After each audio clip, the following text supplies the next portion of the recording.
અત્યારે હાલમાં આવી બહુ મોટી દુઃખદ ખબર મિત્રો, હાલ ઉમરેઠીથી મોટા દુઃખદ સમાચાર સામે આવી રહ્યા છે। ઉમરેઠીના બેજરી ગામમાં મહોરમ પર્વ નિમિત્ત ગામમાંથી તાજિયા પસાર કરવામાં વીજ વાયર નડતરરૂપ બનતો હતો। વીજ વાયરને લાકડાના બાંબુથી ઊંચો કરવા જતાં વીજ શોક લાગતા 2 યુવકોના મોત થયા છે।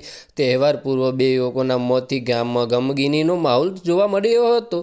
ઉમરેઠી તાલુકાના બેજરી ગામમાં રવિવારના દિવસે મહોરમ પર્વ હોવાથી શનિવારે રાત્રેના 12:30 વાગ્યાના આસપાસના સમયે તાજિયા પસાર કરવામાં આવી રહ્યા હતા। રાત્રિના સમયે તાજિયા ગામમાં ફરતા હતા ત્યારે તાજિયાના ઉપરથી પસાર થતા વીજ વાયર નડતા બેચર ગામમાં રહેતા 2 યુવકો લાકડાના બાંબુ લઈને વીજ વાયરને ઊંચો કરતા હતા। તે દરમિયાન અચાનક બાંબુમાં વીજ કરંટ ઉતરતા બંનેને વીજ શોક જોરથી ઝટકો લાગ્યો હતો। વીજ કરંટ ઝટકાને લીધે બંને યુવકો નીચે પટકાયા હતા અને ગંભીર રીતે દાઝી જવા ગયા હતા। ઘટના બાદ સ્થાનિક લોકો દ્વારા બંને યુવકોની તાત્કાલિક સારવાર માટે હોસ્પિટલમાં ખસેડવામાં આવ્યા હતા, જે હાજર ડોક્ટરે બંને યુવકોને તપાસીને મૃત જાહેર કર્યા હતા। બસ આજ માટે આટલું જ, અને મારી યુટ્યુબ ચેનલ પર નવા હોય તો લાઇક, શેર અને સબસ્ક્રાઈબ કરી દેજો। ધન્યવાદ।